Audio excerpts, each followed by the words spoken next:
لیکن سب سے پہلے آپ کو بتائیں کہ یہ امپائر کو ساتھ ملا کر شکست دینے کی کوشش کریں گے، لیکن یہ ہمیں نیوٹرل امپائر سے نہیں ہرا سکتے۔ چیئرمین تحریک انصاف عمران خان کا دھرمپورہ میں جلسے سے خطاب، کہا حمزہ ککڑی جیسے لوگوں کے ہوتے ہوئے ملک کا کوئی مستقبل نہیں۔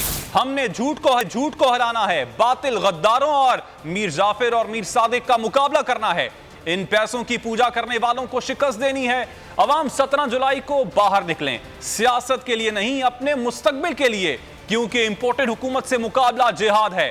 اب ہمارا مقابلہ صرف لوٹوں سے نہیں، انتظامیہ اور الیکشن کمیشن سے بھی ہے۔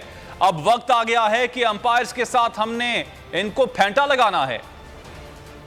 یہ شہباز شریف اور حمزہ ککڑی کے ہوتے ہوئے اس ملک کا کوئی مستقبل نہیں ہے۔ اس باطل کا مقابلہ کرنا ہے، ان غداروں کا مقابلہ کرنا ہے، ان میر جعفر اور میر صادق کا مقابلہ کرنا ہے، اور ہم نے اپنے ملک کی حقیقی آزادی کی جنگ لڑنی ہے۔ یہ جہاد ہے، پالیٹکس نہیں ہے، یہ جہاد ہے۔ ہمارا مقابلہ صرف ان لوٹوں سے نہیں، ہمارا مقابلہ انتظامیہ اور الیکشن کمیشن کے ساتھ بھی ہے۔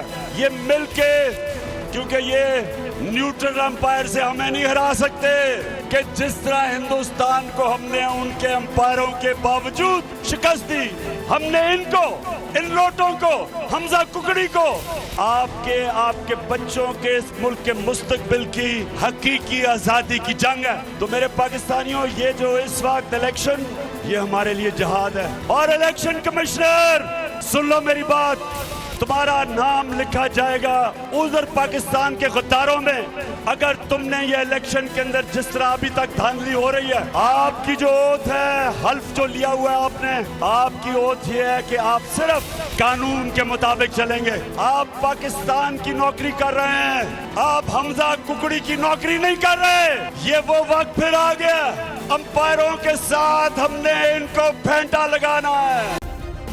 سبسکرائب کریں اور بیل دبائیں تاکہ کوئی خبر رہ نہ جائے۔